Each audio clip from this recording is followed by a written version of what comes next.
The morning sun cast long shadows across the golden wheat fields of Kepler 442b.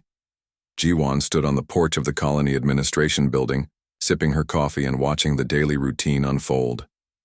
Farmers walked between the rows of crops, checking irrigation systems and tending to their plants. Children played near the settlement's main square while their parents prepared for another day of peaceful work. To anyone watching from space, this looked like paradise. A simple farming colony on the edge of human space, far from any conflict or danger. The settlers had built a good life here over the past 15 years.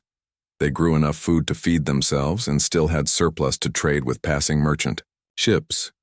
The colonists were happy, productive, and completely harmless. That was exactly what they wanted everyone to think. Jiwon touched the small communication device hidden behind her ear. "All stations morning report," she said quietly. "Agricultural Sector 7, all normal," came Minho's voice. He was supposedly the head farmer, but Jiwon knew better. She had served under General Minho Kim during the border wars back when he commanded the 3rd Marine Division. "Greenhouse Complex Systems Green," reported Yuna from the science station. The young woman maintained the colony's communications equipment, though her real job involved monitoring space traffic and intercepting alien transmissions. "Maintenance shop, everything running smooth," said Do-Yun. His workshop looked like any other repair facility, filled with farming equipment and spare parts. What the casual observer couldn't see were the weapons maintenance stations hidden beneath the floor. Jiwon smiled. After 20 years in military intelligence, she knew how to read between the lines. Her people were ready. The first sign of trouble came 3 hours later. Yuna's voice crackled through the hidden comm system, tense but controlled. Unknown ships dropping out of hyperspace. 15 vessels. Heavy cruiser class. Configuration matches Vorthan Empire fleet composition. Jiwon felt her stomach tighten. The Vorthans were one of the most aggressive species in this sector of space. They expanded their territory by conquering weaker civilizations, enslaving useful populations and eliminating the rest. Their scouts had been spotted near human space for months, but this was the first time they had made direct contact. "All stations, implement Protocol 7, Jiwon ordered. "We are now a helpless farming colony. Remember your cover stories." Across the settlement, trained veterans began their performance. Minho gathered his farmers and started discussing crop rotation schedules, while secretly positioning them near hidden weapon caches. Do-Hyun and his maintenance crew began working on irrigation pumps, their movements casual but precise as they activated concealed defensive systems. Yuna switched her monitoring equipment to look like simple weather tracking devices. The Vorthan fleet hung in space above them like dark storm clouds. Their ships were massive, designed to intimidate as much as to fight. Each vessel carried enough firepower to level a city, and the flagship could probably destroy the entire colony with a single bombardment. But they didn't attack immediately. Instead, they sent a transmission. The message appeared on every screen in the colony simultaneously. The Vorthan who spoke was tall and gray-skinned, with forearms and eyes like black diamonds. Commander Vextal of the Vorthan Imperial Fleet, according to the translation software. "Humans of the agricultural settlement," the alien said, his voice harsh and mechanical through the translator. "You are now subjects of the Vorthan Empire. You will surrender your colony and submit to imperial rule. You have 24 hours to prepare for occupation. Any resistance will result in the complete destruction of your settlement." The transmission ended. Across the colony, people gathered in small groups, talking in worried voices. Some of the younger colonists looked genuinely frightened. They had been born here and had never seen war. But the older settlers, the ones who had helped build this place, simply nodded and went back to their work. Jiwon called an emergency meeting in the Lai town hall. Nearly 300 people crowded into the building, filling every seat and standing along the walls. She looked out at their faces and saw farmers, teachers, mechanics, and shopkeepers. What the Vorthans couldn't see were the decorated soldiers, intelligence officers, combat engineers, and special forces operatives hidden among them. "You all heard the transmission," Jiwon began. "The Vorthans think we're just farmers. They think we'll surrender without a fight." An older man near the front raised his hand. Jae-hyun had run the colony's demolitions team for 8 years, though his official job was managing the grain storage facilities. "What are our orders, Administrator?" Ji-won smiled. "We follow the plan. Send the distress signal as discussed. Make it look desperate, but don't overdo it. We want them confident, not suspicious." Yuna stepped forward. "I'll transmit on the emergency frequency. Standard colonial panic protocol. It should reach any human ships in the area, but the Vorthons will intercept it first." "Perfect," Ji-won said. "Remember, everyone, we're scared farmers who don't know how to fight.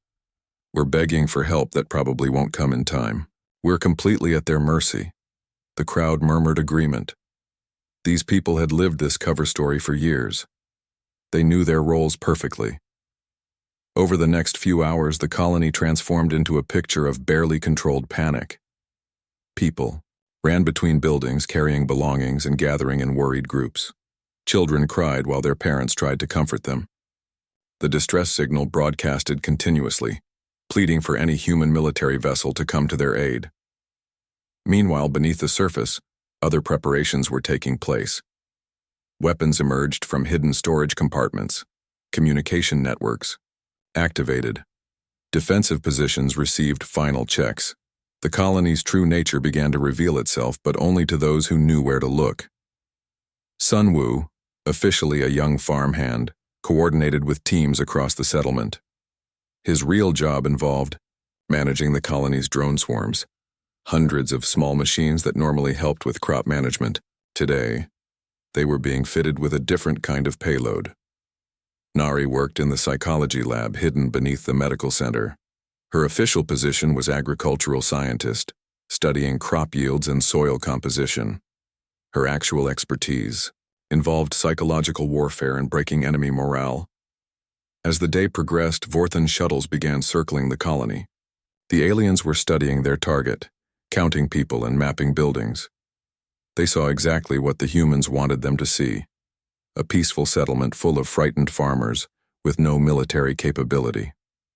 That evening, Ji-won stood on her porch, again watching the sunset paint the sky in shades of orange and red. Tomorrow the Vorthons would land. They would expect easy victory against helpless humans. They were about to learn why that was a very bad assumption. The last light faded from the sky, and the alien ships continued their slow orbit overhead. In the darkness, the colony looked quiet and defenseless. But hidden beneath that peaceful exterior, 300 veterans prepared for war. The Vorthons thought they had found easy prey.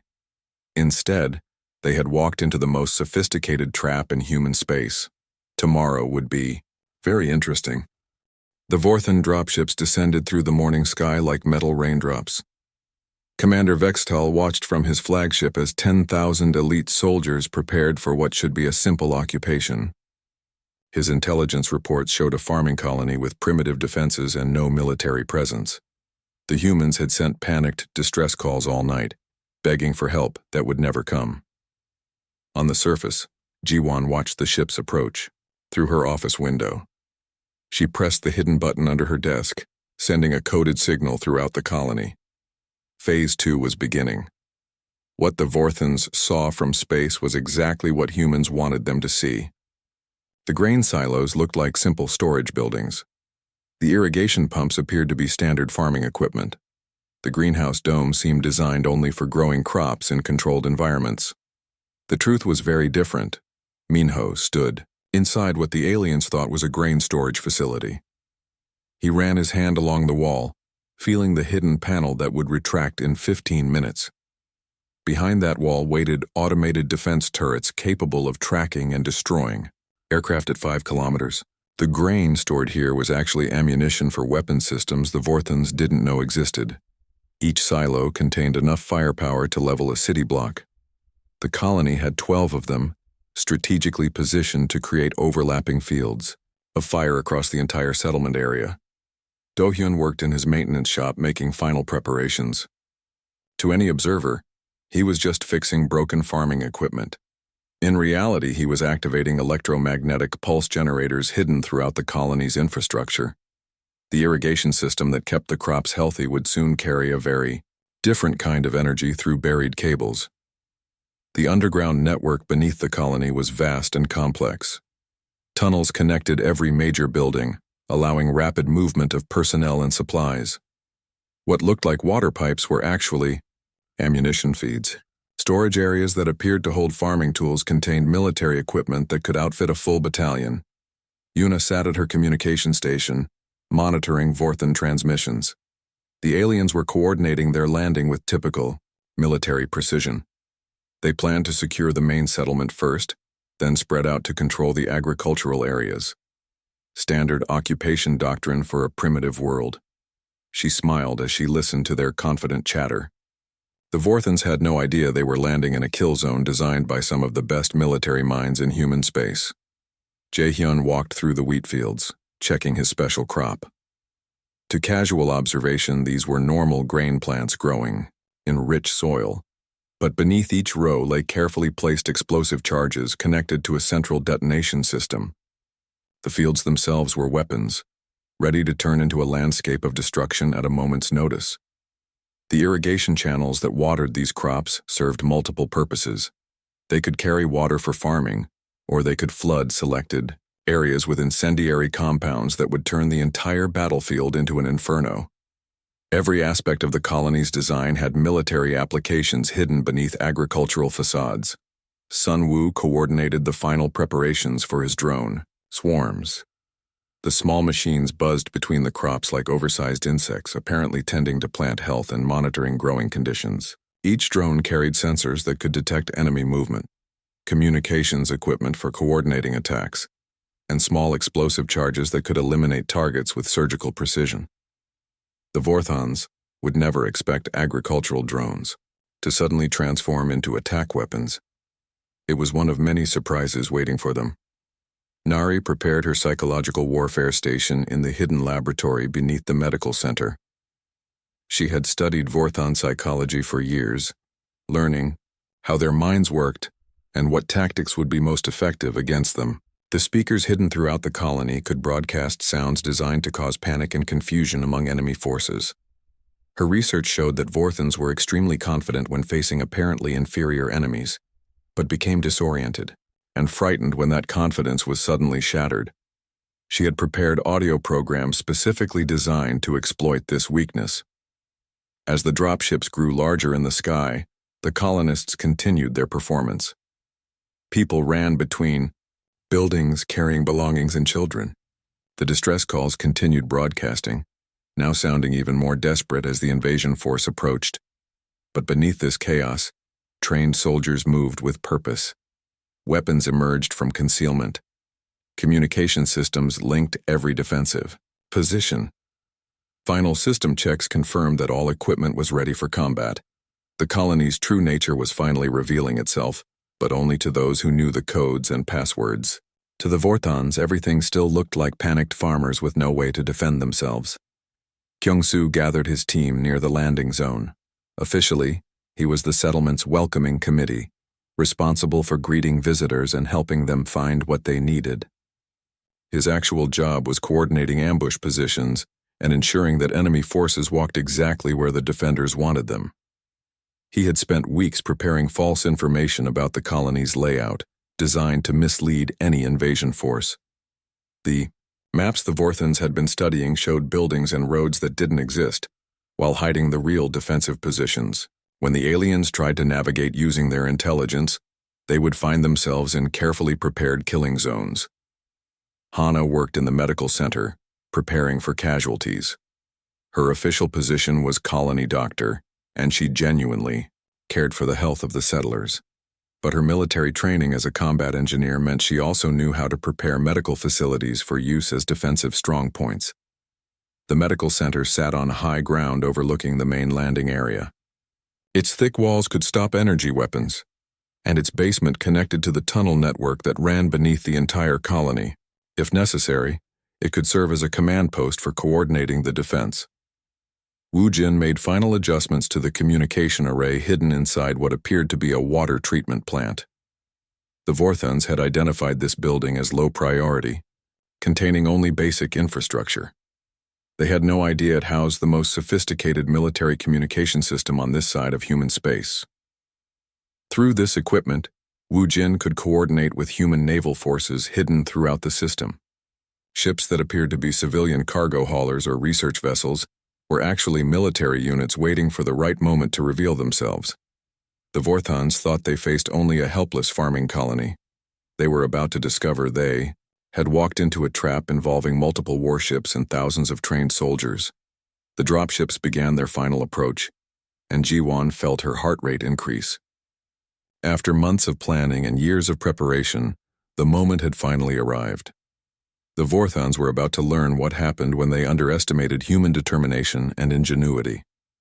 She opened a communication channel to all stations throughout the colony. All units, this is command. Enemy landing in 30 minutes. Remember your training, trust your equipment, and show these aliens why it's a mistake to threaten human settlements. Responses came back from teams across the colony. Weapons specialists, demolitions experts, communications officers, and combat veterans all confirmed their readiness. The farming colony was about to disappear, replaced by one of the most sophisticated military installations in human space. The Vorthons expected to face frightened farmers with farming tools. Instead, they were about to encounter professional soldiers with military equipment, designed specifically to counter their tactics and technology. As the first dropship touched down in the main landing area, Jiwon smiled grimly. The aliens had made their choice. Now they would face the consequences. The harvest was about to begin. The first Vorthon dropship landed in the center of the colony with a thunderous roar. Dust and debris flew in all directions as the heavy transport settled onto the ground. Within seconds, the rear ramp dropped and soldiers began pouring out. Commander Vextal himself led the advance team. He was a massive creature, nearly 3 meters tall with gray skin and 4 powerful arms. His soldiers followed him in perfect formation, their energy weapons charged and ready. They moved with the confidence of warriors who had conquered dozens of worlds. Kyung-soo waited for them at the edge of the landing zone, dressed in simple farmer's clothing and carrying a bucket of grain. His hands shook as he approached the alien commander, and his voice cracked with apparent fear. "Please don't hurt us," he said, dropping the bucket and spilling grain across the ground. "We're just farmers. We don't know how to fight. We'll do whatever you want." Vextal looked down at the trembling human with obvious disgust. "Where is your colony administrator? I will speak with whoever leads this settlement." "That's Administrator Jiwon," Kyung-soo replied, pointing toward the main building. "She's in her office. Please, sir, we just want to live in peace." The Vorthon commander motioned to his troops. 2 squads moved toward the administration building while others began securing the landing area. Everything was proceeding exactly according to their standard occupation procedures. They had no idea that Kyung-soo was a decorated Special Forces veteran who had spent the last 5 minutes guiding them into the exact position the defenders wanted them. Every step they took was being monitored and recorded. Every move they made brought them deeper into the trap. More dropships landed throughout the settlement. Vorthon soldiers spread out in predetermined patterns, taking control of what they believed were key locations. They secured the grain storage facilities, not knowing they were positioning themselves next to automated weapon systems. They established checkpoints near the greenhouse domes, unaware that sophisticated sensor arrays were tracking their every movement. Hana watched from the medical center as alien troops moved through the streets below. She counted squad sizes and noted their equipment while maintaining her cover as a frightened civilian. Her observations were being transmitted to defensive positions throughout the colony. The Vorthons carried standard energy weapons and wore armor designed to stop projectile weapons. Their tactics were efficient but predictable, based on overwhelming superior firepower against primitive opponents. They had used these same methods to conquer 23 worlds in the past decade, but they had never faced humans before. Wu Jin monitored their communications from his hidden station. The aliens were reporting complete success. No resistance encountered. Colony secured according to schedule. The humans appeared to be cooperating fully with occupation forces. He smiled as he listened to their confident chatter. In 30 minutes, those same communication channels would carry very different messages. Jiwon met with Commander Vexitel in her office, playing her role perfectly. She wrung her hands nervously and kept glancing at the weapons his bodyguards carried. Her desk was covered with farming reports and agricultural data, exactly what one would expect from a colony administrator. "Your settlement will now serve the Vorthan Empire," the commander announced. "Your people will continue their agricultural work, but all production will be directed to Imperial needs. You will also provide workers for construction projects as required." "Yes, sir," Jiwon replied in a small voice. "We understand. We'll do whatever you need us to do." What she didn't mention was that her desk contained a hidden control panel connected to every defensive system in the colony. Her nervous hand gestures were actually entering final authorization codes for weapons that the aliens couldn't even imagine. Throughout the settlement, Vorthan troops continued their occupation. They established a command post in what they thought was a community center. In reality, it was positioned directly above the colony's main ammunition depot.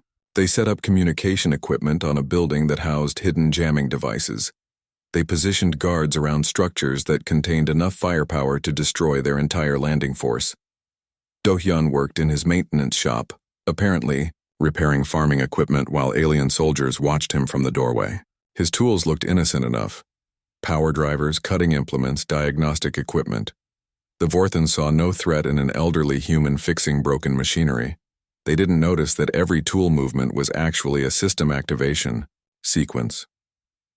With each apparently random action, Do-hyun was bringing online weapon systems, sensor networks, and defensive measures throughout the colony. Minho gathered groups of farmers in the fields around the settlement.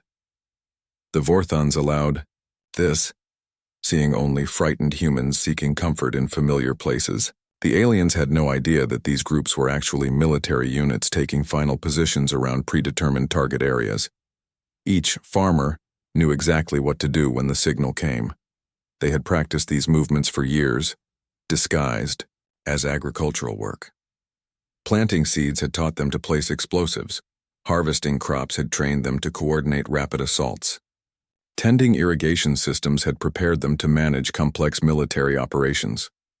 Sunwoo led a group of young colonists who appeared to be helping with farm maintenance. They moved between the fields with agricultural drones, checking crop conditions and adjusting automated systems. To the Vorthans, it looked like normal farming activity.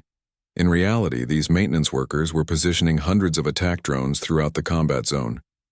Each small machine would soon transform from a crop-tending device into a precision weapon system. The aliens were allowing their enemies to surround them with lethal force. Nari continued her work in the hidden laboratory, monitoring Vorthan's psychological states through concealed sensors. The aliens showed all the signs of overconfidence that her research had predicted. They believed they faced helpless opponents and felt completely secure in their overwhelming advantage. That confidence would soon become their greatest weakness. Jae-hyun walked through the wheat fields with a group of Vorthan soldiers, explaining agricultural techniques and pointing out various crops. The aliens seemed mildly interested in the farming methods, though they clearly considered this information beneath their attention. As they walked, Jae-hyun was actually conducting a final inspection of the explosive network buried throughout the fields. Every step confirmed that the charges were properly positioned and ready for detonation. The very ground the aliens stood on would soon become their enemy. More dropships continued landing as the Vorthan force reached full strength. 10,000 elite soldiers now occupied the colony, supported by heavy weapons and armored vehicles. Their ships maintained position overhead, ready to provide orbital bombardment if necessary. It was exactly the situation the human defenders had hoped for. Maximum enemy commitment with no possibility of quick withdrawal. Commander Vextal established his headquarters in the colony's main conference room, surrounded by maps and communication equipment. His officers reported complete success. The human settlement was under full Imperial control. No weapons had been found. No resistance had been encountered. The occupation was proceeding perfectly. He had no way of knowing that in approximately 6 minutes, his perfect occupation would become the worst military disaster in Vorthan history. Jiwon checked her chronometer and touched the hidden communication device behind her ear. All stations, final countdown, she whispered. 5 minutes to harvest time. Across the colony, 300 veterans acknowledged the order and made final preparations. Weapon systems completed startup sequences. Targeting computers locked onto enemy positions. Attack drones moved into optimal firing positions. The Vorthons had walked into the most sophisticated trap ever constructed by human military engineers. They had positioned themselves exactly where the defenders wanted them. They had committed their entire force to a battle they thought was already won. In 5 minutes, they would discover their terrible mistake. The harvest was about to begin. At exactly 14:32 local time, Ji-won spoke a single word into her hidden communicator. Harvest. The effect was immediate and devastating. Across the colony, grain silos that had looked like simple storage buildings suddenly split open. Automated, turrets emerged from concealment, their targeting systems already locked onto Vorthon positions. The first energy beams struck alien troops before they even realized what was happening. Commander Vextal was reviewing occupation reports when explosions erupted throughout the settlement. He spun toward the window just in time to see one of his dropships disintegrate under concentrated fire from weapons that shouldn't exist. "What is happening?" he roared into his communicator. His officers had no answers. Their perfect occupation was falling apart around them. Minute 0+2. The fields erupt. Minho's voice cut through the chaos on the human command frequency. "All agricultural units, implement harvest protocol now." The wheat fields exploded into action. Hidden panels retracted across hundreds of acres, revealing artillery pieces that had been disguised as irrigation equipment. The farmers who had been working peacefully among the crops suddenly produced military weapons and began coordinated attacks on confused Vorthon soldiers. Wu Jin activated the orbital strike coordination system from his hidden communication post. High above the colony, ships that had appeared to be civilian cargo haulers dropped their disguises. Human warships decloaked throughout the system, their weapons already targeted on the Vorthon fleet. Energy beams stabbed down from space, precisely striking Vorthon command vehicles while avoiding human positions. The aliens' communication network began collapsing as their relay stations were systematically destroyed. Do-hyun triggered the electromagnetic pulse generators he had been secretly maintaining. Invisible energy waves swept across the battlefield, disabling Vorthon equipment while leaving human systems unaffected. Alien weapons stopped firing, their armor lost power, their vehicles went dead. The Vorthons found themselves fighting with disabled equipment against opponents who seemed to anticipate their every move. Minutes 2-5. Underground war-concealed hatches opened throughout the settlement as the tunnel network disgorged its hidden occupants. Hundreds of armed humans emerged from positions the aliens had never suspected existed. Every building contained soldiers. Every structure had been designed for defense. Yuna coordinated the assault from her communication center, tracking enemy movements through sensors the Vorthons couldn't detect. Her voice guided human forces through a battle that had been planned and rehearsed for years. Squad 7, 3 enemy soldiers approaching your position from the east. Squad 12, clear to advance on the command post. Air defense teams, prepare for enemy air support. But no air support came. The Vorthon dropships couldn't launch with their systems disabled, and their orbital fleet was too busy defending itself against human warships that had appeared from nowhere. Jae-hyun activated the field explosives from his concealed control station. The ground beneath Vorthon troops erupted in carefully placed charges that created massive craters and blocked escape routes. Irrigation channels that had been carrying water suddenly flooded selected areas with incendiary compounds. Whole sections of the battlefield became walls of fire that isolated enemy units and prevented coordinated response. The Vorthons found themselves fighting dozens of separate battles instead of one organized engagement. Hana's medical center became a fortress, overlooking the main combat zone. The building's apparent windows were actually firing ports for heavy weapons. Her medical equipment included military communication gear that let her coordinate defensive fire across the entire settlement. From her elevated position, she could see the battle turning into a rout. Vorthon soldiers were running in all directions, trying to escape the trap they had walked into. Minutes 5 to 7. Swarm Attack Sunwoo activated his drone network from the control station hidden beneath the community center. Hundreds of small machines that had been tending crops suddenly transformed into attack weapons.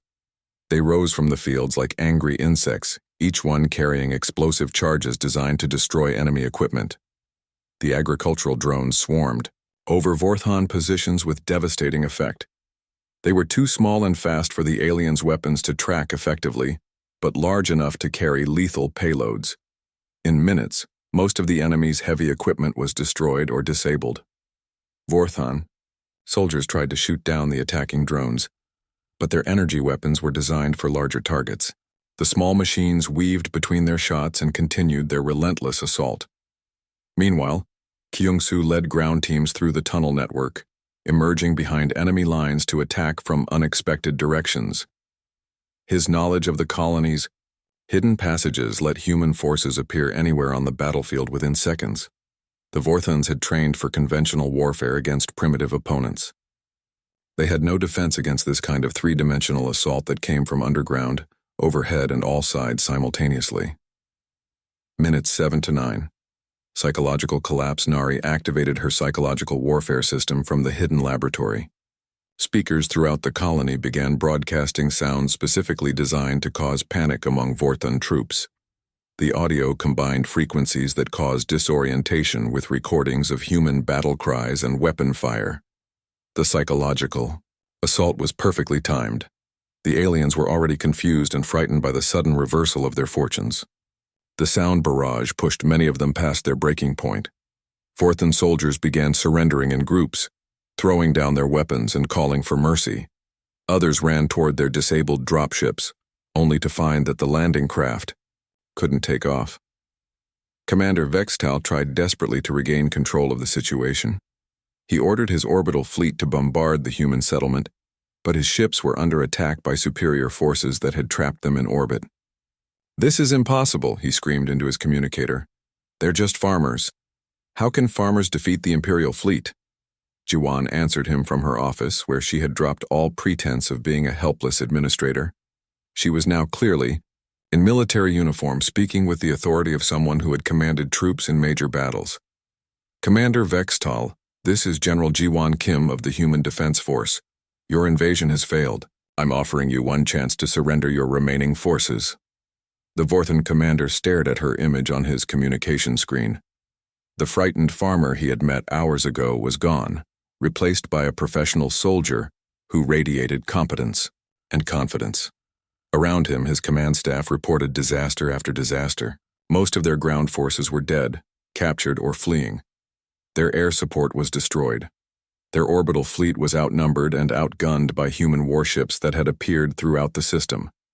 In 9 minutes, a perfect occupation had become a complete defeat. The end of 9 minutes as the last shots echoed across the battlefield. Silence fell over the colony. Smoke rose from burning Vorthon equipment scattered throughout the settlement. Human soldiers emerged from their positions, weapons ready but no longer needed. The trap had worked perfectly. 10,000 elite Vorthon troops had been defeated by 300 humans who had pretended to be farmers. The aliens' confidence in their superiority had led them into the most sophisticated ambush in military history. Wu Jin's voice crackled over the communication system with a final report. "All stations, this is communications. Enemy ground forces neutralized. Orbital fleet in retreat. Battle duration 9 minutes 17 seconds. Jiwan smiled as she looked out her office window at the scene below. Fourth-hand soldiers sat in groups with their hands raised, guarded by humans who had returned to farming clothes but still carried military weapons. The harvest was complete. The aliens had learned a valuable lesson about underestimating human determination and ingenuity. Unfortunately for them, it was a lesson they would not have many opportunities to use. 9 minutes had changed everything. The Vorthon Empire's expansion into human space was over before it had truly begun. The morning after the battle, silence hung over the colony like a heavy blanket. Smoke still rose from the wreckage of Vorthon equipment scattered across what had been peaceful farmland just 24 hours before. The settlement looked like a war zone which it had been for exactly 9 minutes and 17 seconds. Jiwan walked through the aftermath, no longer hiding her military bearing. She wore the uniform of a human defense force general, with medals that spoke of battles fought across multiple star systems. Her farmers had also dropped their disguises, revealing themselves as some of the most decorated soldiers in human space. Commander Vextal sat in the colony's detention center, his forearms bound behind his back with restraints designed for his species. The proud warrior who had led 10,000 troops to what should have been an easy victory now looked broken and confused. His empire's most elite soldiers had been defeated by opponents he had dismissed as primitive farmers. Of the massive invasion force, fewer than 100 Vorthons remained alive. Most had died in the first few minutes of the battle, caught completely off guard by the sudden transformation of the colony from peaceful settlement to military fortress. The survivors sat in groups under heavy guard, their confidence shattered along with their equipment. Hana moved among the prisoners, providing medical care with the same professional skill she had shown as a combat medic during the border wars. Her treatment of the wounded aliens was careful and thorough, demonstrating the human principle that even enemies deserved proper medical attention. "Why do you help us?" asked one injured Vorthon soldier as she bandaged his wounds. "We came to conquer your world." Hana looked up from her work. "Because that's what civilized people do. We fight when we have to, but we don't let people suffer when we can help them." The alien stared at her with confusion. In Vorthon culture, showing mercy to defeated enemies was considered weakness. The idea that their conquerors would provide medical care was beyond his understanding. Kyung-soo sat across from Commander Vextal in the detention center's main room. The man who had greeted the invasion force while pretending to be a frightened farmer now revealed himself as Colonel Kyung-soo Park, formerly of Human Special Operations Command. "I don't understand," the Vorthon commander said, his voice hollow with defeat. "Our intelligence reports showed a farming colony. No weapons, no military presence. How could our information be so wrong?" Kyung-soo smiled. "Your information was completely accurate. This is a farming colony. We grow enough food here to supply 12 worlds. The wheat you walked through yesterday will feed millions of people this year. But the weapons, the soldiers. We're farmers who happen to also be soldiers," Kyung-soo explained. "Or maybe we're soldiers who happen to also be farmers. After a while, the distinction doesn't matter much." He gestured toward the window, where other colonists were already beginning to clean up the battlefield. "Most of us served in the military before we came here. When we retired, we wanted peaceful lives. But we also knew that peace has to be defended." The alien commander struggled to understand. In his experience, farmers were weak civilians who existed only to support warriors. The idea that the same people could both grow crops and fight wars was alien to his thinking.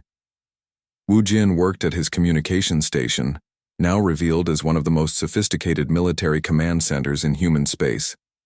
The equipment that had been disguised as agricultural monitoring systems was actually capable of coordinating fleet movements across multiple star systems. He was currently in contact with human naval forces throughout the sector, coordinating the pursuit of the retreating Vorthon fleet. The aliens had discovered that their easy conquest had become a devastating defeat, and they were desperately trying to escape human space. Admiral Chen reports successful engagement at the hyperspace junction, Wu Jin announced to the command team. 3 Vorthon cruisers destroyed, 2 more captured. The enemy fleet is scattered and running. Jiwan nodded with satisfaction. The battle at the colony had been only part of a larger operation. Human forces had been waiting throughout the sector, ready to spring their trap when the Vorthons committed to their invasion. Minho supervised the recovery operations in the fields around the settlement. His teams were carefully collecting Vorthon weapons and equipment for analysis, while simultaneously preparing the ground for replanting. By next week, wheat would be growing again in soil that had been a battlefield. "It's amazing how quickly things can go back to normal," observed one of the younger colonists as he helped clear debris from an irrigation channel. Minho looked up from the energy rifle he was examining. "That's the point. We built this place to defend itself so we could keep living our lives. War is something we do when we have to, not something we want. The older man had commanded Marine divisions in 3 major conflicts before retiring to the farming life. He preferred growing things to destroying them, but he was very good at both when circumstances required it. Nari emerged from her hidden laboratory carrying data files that contained detailed psychological profiles of every Vorthan prisoner. Her analysis would help human negotiators understand how to deal with the alien empire in future diplomatic contacts. They're having trouble accepting what happened, she reported to Jiwan. Their entire worldview is based on the idea that military strength and civilian productivity are separate things. They can't understand how the same people can excel at both. This cultural blind spot had been a major factor in their defeat. The Vorthans had expected to find either soldiers or farmers, not people who were equally skilled at both warfare and agriculture.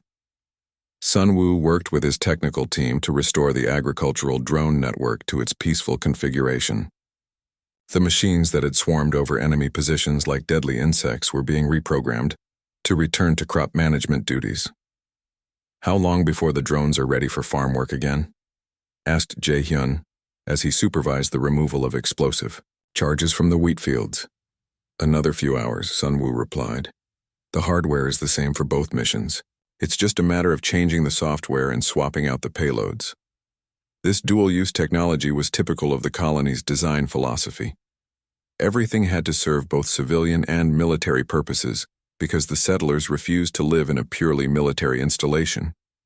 They wanted homes, not bunkers.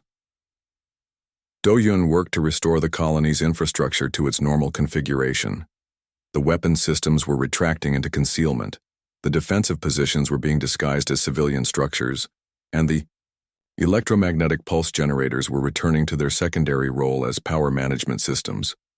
Within days, visiting ships would once again see exactly what they had always seen: a peaceful farming colony with no apparent military capability.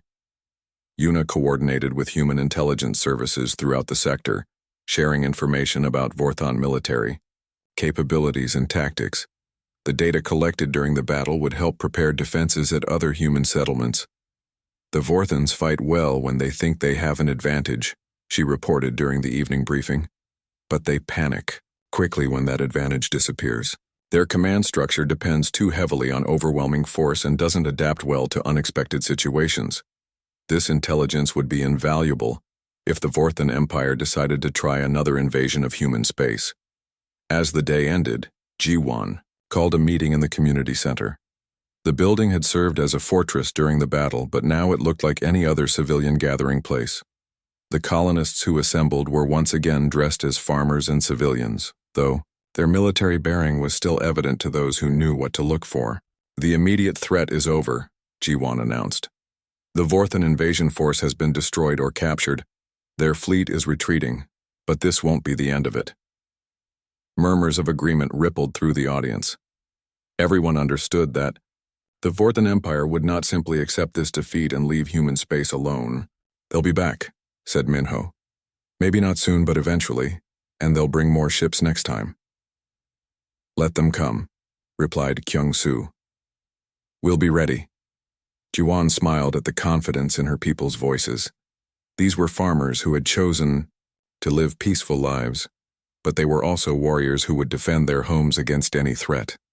The reckoning had shown the Vorthans that humans were far more dangerous than they appeared. But it had also shown humanity that their peaceful settlements could defend themselves when necessary. The message was clear: attack human colonies at your own risk. You might think you're facing helpless farmers, but you're probably wrong. And that mistake could be your last. 3 days after the battle, the surviving Vorthan officers stood in the colony's meeting hall. Their restraints had been removed, and they wore clean clothes provided by their captors. They looked confused and uncertain, still struggling to understand how their overwhelming force had been so completely defeated. Ji-won entered the room wearing her general's uniform, flanked by her senior staff. The woman who had pretended to be a helpless colony administrator now stood before them as a decorated military commander with 20 years of combat experience.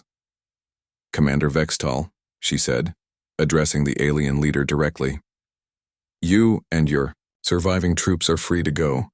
The Vorthan commander stared at her in disbelief. Free to go? We invaded your world. We came to conquer your people. Why would you release us? Jiwan smiled. Because you're going to carry a message back to your empire. You're going to tell them exactly what happened here. She gestured toward the window, where the colony's daily life was returning to normal. Farmers worked in the fields that had been a battlefield 3 days ago. Children played in areas where weapons turrets had emerged from concealment. The settlement looked peaceful and harmless once again. Tell them what you saw, Jiwan continued. Tell them that what looks like a defenseless farming colony might actually be a military fortress. Tell them that human farmers might also be soldiers. Tell them that attacking our settlements is not as easy as it appears. Vextal struggled to find words. But why? Why not simply build military bases? Why disguise them as farming colonies? Minho stepped forward. The man who had pretended to be head farmer now wore the uniform of a retired Marine general. Because we prefer farming to fighting. We came here to grow crops and raise families, not to wage war. But we've learned that peaceful people need to be prepared to defend their peace. The alien commander looked around the room at faces that had seemed so harmless just days before. Now he could see the military bearing that had been hidden beneath civilian disguises. These were not farmers who had somehow become warriors. They were warriors who had chosen to become farmers. Kyung-soo spoke next. We don't want to fight your empire. We don't want to conquer your worlds. We just want to be left alone to live our lives. But if you force us to fight, we will, and we're very good at it. The implications were staggering. If humans could disguise military installations as farming colonies, then every human settlement in space might be a potential threat. The Vorthan Empire's expansion strategy was based on identifying and attacking weak targets. But how could they identify weak targets if any settlement might actually be a hidden fortress? Yuna activated a wall display showing a map of human space. Hundreds of colonies were marked throughout the sector, each one appearing to be dedicated to agriculture, mining, or research. But after what the Vorthans had experienced here, how many of those peaceful settlements were actually military installations in disguise? This is Colony Prime 7, Yuna explained, highlighting their location on the map. It's one of dozens of agricultural settlements in this sector alone. We grow food, conduct research, and live quiet lives. But we also defend ourselves when necessary. She paused to let that information sink in. The question you need to ask yourselves is, how many other colonies are like this one? How can you tell which settlements are really defenseless and which ones are traps? The psychological impact was exactly what the humans intended. The Vorthans had built their military strategy around overwhelming weak opponents. But if they couldn't identify weak opponents, their entire approach would have to change. Dohyun brought in pieces of captured Vorthan equipment that had been analyzed by the colony's technical teams.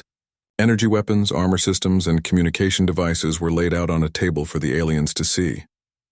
Your technology is good, he said matter-of-factly, but it's designed for conventional warfare against opponents who fight the same way. You do.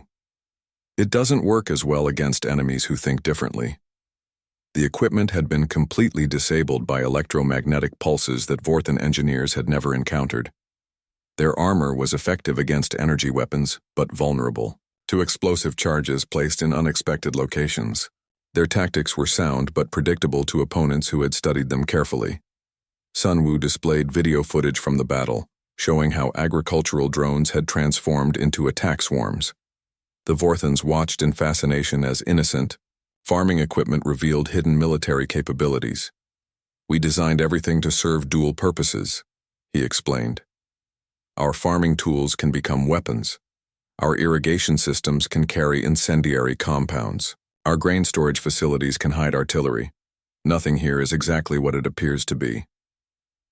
This philosophy of dual-use technology was completely foreign to Vorthan thinking. In their culture, military and civilian functions were kept strictly separate. The idea that the same equipment could serve both purposes simultaneously was revolutionary. Hana spoke about the medical treatment provided to Vorthan prisoners. We could have left your wounded to die. In your culture, that would be normal. But humans don't abandon people who need help, even if they're enemies. This demonstration of human values had confused the aliens more than any military tactic. They understood strength and weakness, victory and defeat. But mercy toward enemies was beyond their experience. Nari presented her psychological analysis of the battle. Your forces collapsed because you couldn't adapt when your assumptions proved wrong. You expected to fight farmers, so when you encountered soldiers, you didn't know how to respond. The audio-psychological warfare had been devastating because it exploited this mental inflexibility. When Vorthon confidence was shattered, their entire command structure fell apart.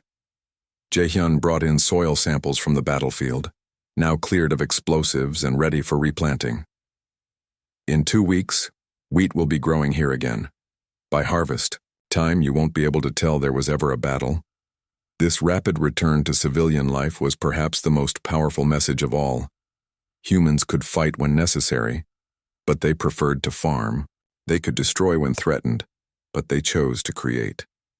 Wu Jin displayed communication logs showing the coordination between the colony and hidden human naval forces throughout the sector.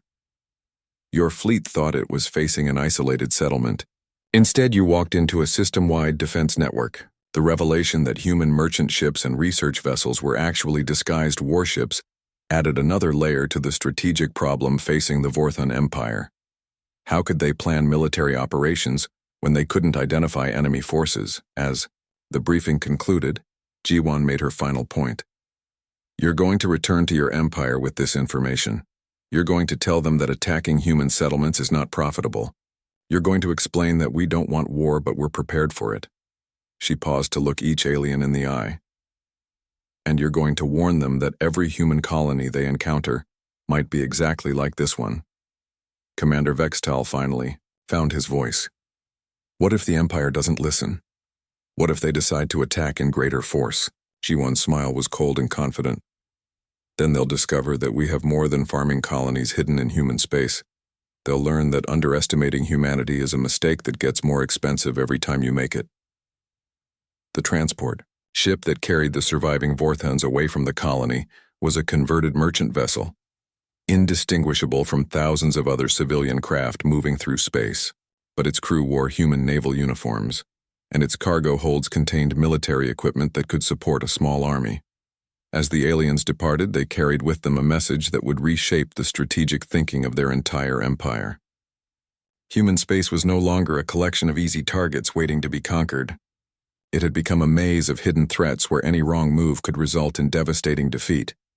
The farming colony returned to its peaceful routine. Crops grew in fields that had been battlefields. Children played where weapons had once emerged, from concealment. Visitors saw exactly what they had always seen, a quiet settlement dedicated to agriculture and research. But now that image carried a different message. It said that humans valued peace enough to live simply, but loved freedom enough to fight for it. It warned that appearances could be deceiving, and that attacking human settlements might not be as easy as it looked.